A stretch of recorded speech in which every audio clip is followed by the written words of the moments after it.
جس کا دور دور سے کوئی علاقہ نہیں تھا، تمام لوگ وہ پوڈ کاسٹرز بن گئے اور براڈ کاسٹرز بن گئے، اور لوگوں نے اپنی ویڈیوز بنانی شروع کر دیں اور اپنے بارے میں بتانا شروع کر دیا. اور جو لوگ پہلے سے اسٹیبلش تھے جیسے کہ یہ سعد ہیں ڈکی میاں، تو یہ تو ان کی اور بھی چاندی ہو گئی، اور لوگوں نے بہت ان کو فالو کیا، ان کی ویڈیوز ملینز اینڈ ملینز میں جانی شروع ہو گئی. اس کے بعد 2023 میں ان کے کانٹینٹ کا جو کانسیپٹ ہے وہ تبدیل ہوا، اس کے مواد میں ان کے میں تبدیلی آئی، اور وہ تب آئی جب کہ وہ رشتہ ازدواج میں منسلک ہو گئے. وہ جو پہلے پرینکسٹر اور لاوبالی سا لڑکا جو ہر کسی کے اوپر پرینکس کر رہا ہے، مذاق کر رہا ہے، وہ سب تبدیل ہو گیا. اور جب ان کی شادی ہوئی تو انہوں نے فیملی ویلاگنگ کی طرف ان کا رجحان ہو گیا. ان کی اہلیہ روپ جتوئی ہیں جو خود ایک کانٹینٹ کریٹر ہیں، اور وہ اکثر ان کے ویلاگز میں دکھائی دیتی ہیں. اس تبدیلی سے ان کی مقبولیت مزید بڑھی، کیونکہ ان کے ویلاگز صرف پاکستان ہی نہیں بلکہ بھارت اور امریکہ میں بھی پسند کیے جانے لگے. اس کے بعد ڈکی بھائی نے ایک دوسرا چینل شروع کیا جس کا کہ نام ڈکی ایکسٹرا تھا، اور وہاں پر وہ اپنی گیمنگ اور لائیو اسٹریمنگ وغیرہ کرتے تھے، اور اس چینل کے 2024 تک 20 لاکھ سے زائد سبسکرائبرز ہو چکے تھے.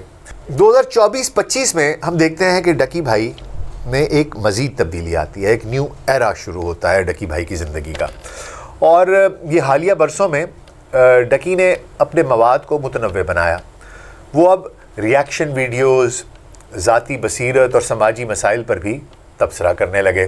انہوں نے پروڈکشن کوالٹی بہتر کی اور لائیو سیشنز کے ذریعے مزید فین سے رابطہ بڑھایا. 2025 تک ان کے مین چینل کے 83 لاکھ سبسکرائبرز ہیں، یعنی کہ 8.3 ملین، اور ڈکی ایکسٹرا کے 20 لاکھ سے زائد ہیں. اگر ان کی نیٹ ورتھ کی بات کی جائے تو ڈکی میاں نے کافی دولت کمائی ہے جو بھی یہ کام کر رہے تھے، اور اس کے بارے میں مختلف لوگ کیا سرائیاں کرتے ہیں، مختلف تخمینے ہیں. کچھ ذرائع کے مطابق ان کی نیٹ ورتھ 2.25 لاکھ سے $13.5 لاکھ تک ہے، جبکہ دوسرے دعویٰ کرتے ہیں کہ 30 سے $60 لاکھ تک ہے، تقریباً 84 کروڑ سے $2.25 ارب کے قریب بنتی ہے. اور کچھ لوگ یہ کہتے ہیں کہ نہیں جناب، یہ $90 لاکھ سے بھی زیادہ ہے. اب ان کی آمدنی کا دراصل تخمینہ لگانا بہت مشکل ہے، کیونکہ یہ ایک ذاتی چیز ہوتی ہے اور وہ کوئی پبلک نہیں ہے ان کے پاس کتنے پیسے ہیں. اس لیے اگر ان کے ذرائع آمدن کی بات کی جائے تو ان کی آمدنی کا بنیادی ذریعہ یوٹیوب ایڈ ریونیو ہے، جو ماہانہ تقریباً 27 ملین ویوز کی بنیاد پر سالانہ 1 لاکھ سے تقریباً $30 لاکھ کے قریب بنتا ہے. اس کے علاوہ برانڈ سپانسرشپس علیحدہ ہیں، مرچنڈائز علیحدہ ہے، گیمنگ سٹریمز علیحدہ ہیں، اور ان سے بھی ان کو آمدنی حاصل ہوتی ہے. وہ ایک آڈی ای ٹرون بھی انہوں نے خریدی، جی ٹی، جو کہ سنیل منچ سے انہوں نے خریدی، اس کے اوپر بھی پروگرام وغیرہ کیے. اور اس کے علاوہ فارچونر اور لگژری گاڑی ہے، اس کے علاوہ گھر وغیرہ کا بھی انہوں نے وہ اکثر دکھاتے وغیرہ رہتے ہیں. تو لیکن معاملہ یہ ہے کہ ساتھ اپنی جو مالی تفصیلات ہیں وہ بہت نجی رکھتے ہیں، اور یہ اعداد و شمار اندازوں پر مبنی ہیں کہ ان کی دولت کے بارے میں جو بلند دعوے کیے جاتے ہیں یا لوگوں کی کیا سرائیاں ہیں، ان کی تصدیق نہیں کی جا سکتی. اب آ جاتی ہے کہانی جناب ان کے کرپٹو اور سرمایہ کاری کی اسکیمز کی. دراصل پاکستان کے ایک اور کانٹینٹ کریٹر ہیں وقار زکا، وہ پاکستان میں نہیں ہوتے، وہ امریکہ میں ہوتے ہیں، اور وہ جو ڈیجیٹل کرنسی ہے وہ لوگوں کو بہت انکریج کرتے ہیں کہ آپ یہاں پر آئیں اور اس پر کام کریں. اور وہ اکثر دکھا رہے ہوتے ہیں اور بتا رہے ہوتے ہیں، جو بھی ہے وہ اپنے کورسز بھی بیچتے ہیں، باقی چیزیں بھی کرتے ہیں، واللہ عالم بالصواب. لیکن وہ باہر بیٹھے ہوئے ہیں اور وہ جو کام کر رہے ہیں اس سے شاید مجھے لگتا ہے کہ انسپائر ہو کر ڈکی بھائی نے یہ کام پاکستان میں شروع کیا. ڈکی بھائی نے یہ کرپٹو کرنسیز اور دیگر سرمایہ کاری کی جو سکیمز ہیں ان کو فروغ دینا شروع کر دیا، اور اپنے فالوورز کو بھی ان میں شامل ہونے کی ترغیب دی. اس بات کا کوئی ٹھوس ثبوت تو نہیں پتہ چلتا کہ انہوں نے ایسی سکیمز فعال طور پر پروموٹ بھی کی یا اور فالوورز کو اس سے کتنا نقصان ہوا، اس چیز کے بارے میں میرے پاس اعداد و شمار نہیں ہیں. لیکن کچھ ذرائع کے مطابق یہ جو ان کی دولت کا ایک حصہ ہے وہ سرمایہ کاری سے جڑا ہے. اس کے اوپر میں تفصیل میں بعد میں آتا ہوں کرپٹو کے بارے میں، لیکن میں آپ کو یہ بتا دوں کہ یہ ڈکی کا پہلا انکاؤنٹر نہیں ہے FIA کے ساتھ یا پولیس کے ساتھ یا اس قسم کی. ہی تھرائیوز آن سچ کائنڈ آف کنٹروورسیز. اکتوبر 2024 میں انہوں نے اور ان کی اہلیہ روپ جتوئی کو فیڈرل انویسٹیگیشن ایجنسی نے FIA نے گرفتار کیا تھا اور سائبر کرائم ونگ کے حوالے کیا تھا۔ یہ گرفتاری دراصل ایک ویڈیو کی وجہ سے ہوئی تھی جس میں سعد نے مبینہ طور پر ایک ہتھیار دکھایا تھا اور ایک دوسرے یوٹیوبر مبین الحق کے خلاف دھمکی آمیز بیانات دیے تھے۔ یہ تنازع اس وقت شروع ہوا جب مبین نے سعد کے خاندان سے متعلق کوئی ایک نجی ویڈیو وغیرہ شیئر کی تھی۔ اس وقت جو چارجز ان پر لگے تھے وہ سائبر کرائم ایکٹ 2016 کے تحت دھمکیوں اور ہراسانی سے تھے، متعلق یہ چارجز عائد کیے گئے تھے، تاہم مخصوص سیکشنز کی تفصیلات کا ابھی علم نہیں ہے۔ اس کا نتیجہ کیا ہوا یہ بھی ابھی علم نہیں ہے، کیونکہ لگتا ہے ایسے ہی ہے کہ اس کی ابھی کیس جاری ہے اور قانونی نمائندگی کے ذریعے ہی یہ حل ہوگا۔ اس کے علاوہ ریکلیس ڈرائیونگ کا ایک کیس بھی سعد کے اوپر ہوا۔ اپریل 2025 میں سعد کے خلاف راولپنڈی کے چکری پولیس اسٹیشن میں FIR درج ہوئی کیونکہ انہوں نے ایک ویڈیو میں اپنے پاؤں ڈیش بورڈ پر رکھ کر گاڑی چلائی تھی موٹر وے کے اوپر۔ موٹر وے پولیس نے اسے غیر ذمہ دارانہ سمجھا اور 29 اپریل 2024 کو لاہور ہائی کورٹ نے انہیں 5 مئی تک حفاظتی ضمانت دی۔ اس کے علاوہ شام ادریس بھی ایک کانٹینٹ کریٹر ہیں، وہ 2018 سے ان کے ساتھ تنازع شروع ہوا ہے اور 2025 میں دوبارہ وہ گرم ہو گیا معاملہ اور سعد نے کہا کہ یہ شام جو ہے یہ جعلی پرینکس بناتا ہے اور شام نے کہا کہ سعد ویڈیوز کے لیے حملے کر رہا ہے اور ویوز کے لیے، اور اس سے سعد کے کچھ سبسکرائبرز کم بھی ہوئے اور بہت سی یہ بڑی گندی قسم کی اسپیٹ ہے یہ ان لوگوں کی جو ہے اور بہت پرانی ہے، اور بھی اس میں کچھ لوگ ہیں اور یہ جب گفتگو کرتے ہیں اور ایک دوسرے کے بارے میں بات کرتے ہیں بہت ہی غلیظ اور کسی بھی حد تک چلے جاتے ہیں اور بعض اوقات جا کے ایک دوسرے کے اوپر حملے بھی کرتے ہیں اور اٹ از ویری اگلی۔ بہرحال یہ اس تنازع کے اوپر بھی ہے۔ اس کے علاوہ 2025 میں یہ بھی کوئی ایک خبر چلی، رومر چلی کہ ان کی اور ان کی اہلیہ کی کوئی ویڈیو لوگوں نے بنا کر لیک کرنے کی کوشش کی اور سعد نے کہا کہ یہ جھوٹی ہے اور انہوں نے فینس کو بھی یہ بتایا کہ یہ ڈاکٹرڈ مواد ہے، سب خرافات ہے۔ اس کے علاوہ ایک اور تنازع ان کے یوٹیوب چینل کے بھارت میں رجسٹر ہونے کا الزام بھی تھا، اس کو بھی انہوں نے مسترد کیا تھا۔ اب آ جاتے ہیں جناب یہ جو کرپٹو اور انویسٹمنٹ اسکیمیں ہیں اب حال میں، تو جناب اس میں 2023-24 میں انہوں نے ڈکی میاں نے یہ کرپٹو کرنسی میں دلچسپی لی اور انہوں نے جیسا کہ میں نے بتایا موسٹ پروبیبلی یہ وقار زکا سے انسپائرڈ تھے اور انہوں نے اپنا پورٹ فولیو شیئر کیا اور فالوورز کو انویسٹ کرنے کی ترغیب دی، یہ کہتے ہوئے کہ اگر میں اپنا PNL دکھاؤں تو تم اپنی ڈگریاں چلا دو گے۔ لیکن 2024 میں صرف 30 دنوں میں انہیں خود تقریباً $1.5 لاکھ $4 کروڑ روپے کا نقصان ہوا تھا۔ یہ نقصان ان کی کرپٹو ٹریڈنگ کی وجہ سے تھا اور انہیں فالوورز کو بھی انویسٹمنٹس کرنے کی طرف راغب کیا تھا۔ ان پر الزام ہے کہ وہ فالوورز کو لالچ دے کر اسکیموں میں شامل کرتے ہیں، مثال کے طور پر بائنومو جیسی بیٹنگ ایپس کی پروموشن جو پاکستان میں غیر قانونی ہے۔ 2025 میں انہوں نے ایک نئے پروجیکٹ شروع کیا تھا جس میں ٹک ٹاک، کرپٹو اور یوٹیوب کورسز بیچے گئے، لیکن ناقدین جیسے کہ وقار زکا اور شیراز بٹ وغیرہ نے اسے اسکیم قرار دیا۔ جنوری 2025 میں تنازعات کی وجہ سے ان کے چینل سے تقریباً 2,90,000 سبسکرائبرز کم ہوئے تھے۔ یہ ایک بڑا ڈاؤن فال تھا۔ فالوورز کو ہونے والے مالی نقصانات کی مخصوص رقم کا مجھے علم نہیں ہے، میں نے کوشش کی تھی کہ میں ڈھونڈ سکوں لیکن اس کی کوئی مجھے اماؤنٹ ایسی دکھائی نہیں دی کیونکہ یہ نجی معاملات ہوتے ہیں اور لوگ اس طریقے سے شیئر نہیں کرتے۔ لیکن کرپٹو سکیمز میں عمومی طور پر نقصان بڑا ہوتا ہے، جیسے کہ عالمی سطح پر بلینز آف ڈالرز کا۔ کچھ ایکسپوز اور رپورٹس میں ذکر ہے کہ فالوورز نے لاکھوں روپے گنوائے ہیں اور وقار زکا نے کہا کہ ان کی ایڈوائس سے بچا جا سکتا ہے، لیکن الزام ہے کہ ڈکی کی ترغیب سے لوگوں کو نقصان پہنچا ہے مالی اچھا خاصا اور ان کی گرفتاری کی یہ ایک بہت بڑی وجہ بنی ہے۔ تو جناب اس پس منظر کی بنیاد پر 17 اگست 2025 کو لاہور کے علامہ اقبال انٹرنیشنل ایئرپورٹ پر national cyber crime investigation agency NCCIA اس نے ڈکی بھائی کو گرفتار کیا جو کہ FIA کا ایک حصہ ہے، اور اس وجہ سے ان کا الزام یہ ہے کہ یہ ملک چھوڑنے کی کوشش کر رہے تھے، لیکن ان کا نام PNIL جو کہ پروویژنل نیشنل آئیڈینٹیفیکیشن لسٹ ہوتی ہے اس میں تھا، اور اگر آپ کا نام اس لسٹ میں ہو تو آپ پر ملک چھوڑنے سے پر پابندی ہوتی ہے۔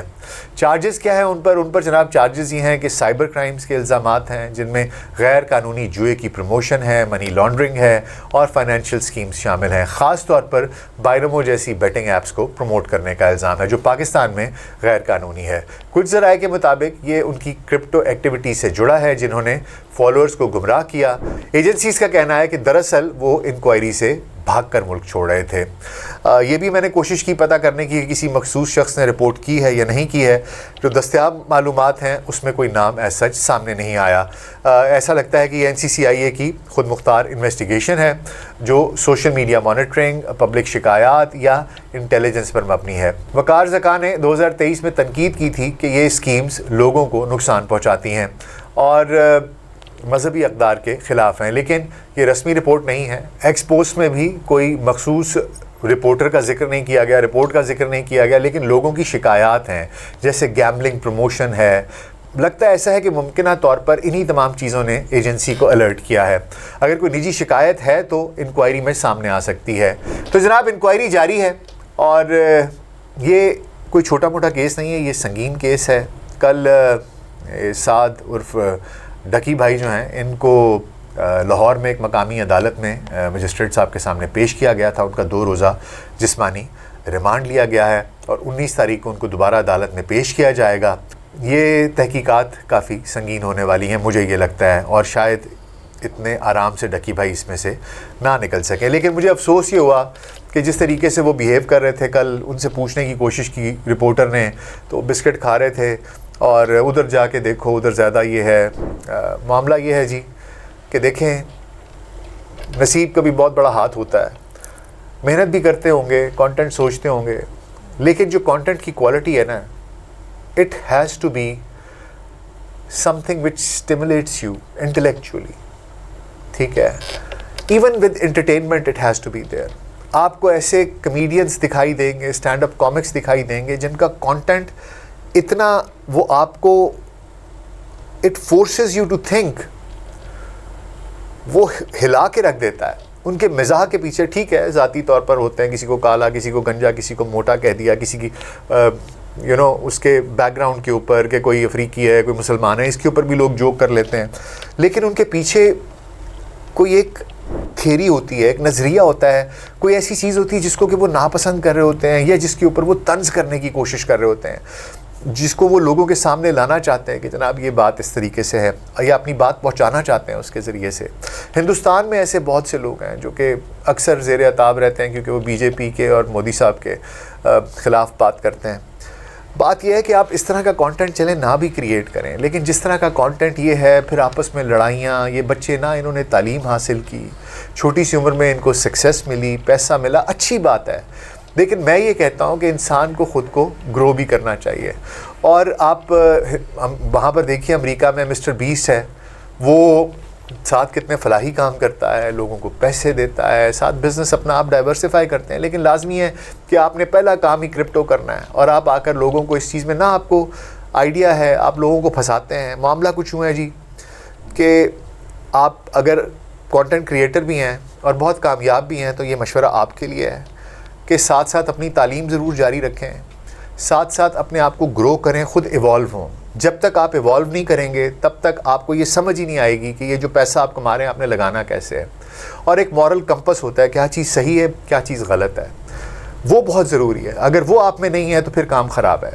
اور بہت سے نوجوانان جو جن زی، جن الفا، ان کو فالو بھی کرتے ہیں، تو میں آپ کو یہ بتاؤں گا آپ ضرور دیکھیے تفریح کی حد تک، لیکن اس طرح کے لوگوں کو اپنے رول ماڈلز مت بنائیے گا۔ یہ لوگ آپ کے رول ماڈلز نہیں ہیں۔ اگر آپ کو اپنے رول ماڈلز ڈھونڈنے ہیں تو پلیز کچھ تکلیف کیجئے، گوگل پر سرچ کر لیجئے، ماں باپ سے پوچھ لیجئے، لوگوں سے پوچھ لیجئے، اور میری آپ سے یہ گزارش ہے کہ پڑھنا شروع کیجئے، کتابیں پڑھ لیجئے۔ آپ کے پاس اب تو بک ریڈرز آگے میں ہیں بہت سے، آپ ان کو لے لیجئے، کتابیں پڑھنا شروع کیجئے، دیکھیے ڈاکیومنٹریز دیکھیے، جاننے کی کوشش کیجئے کہ آپ کا معاشرہ کیا ہے، آپ کیا ہیں، آپ کہاں پر رہ رہے ہیں، آپ کی حقیقت کیا ہے، اس دنیا کی حقیقت کیا ہے جس میں آپ رہ رہے ہیں، کس طریقے سے تبدیل ہو رہی ہے پوری دنیا، کس طریقے سے بٹ رہی ہے دنیا اور آپ کی اس میں کیا جگہ ہوگی. آپ نے آگے اس دنیا میں 40-50 سال گزارنے ہیں.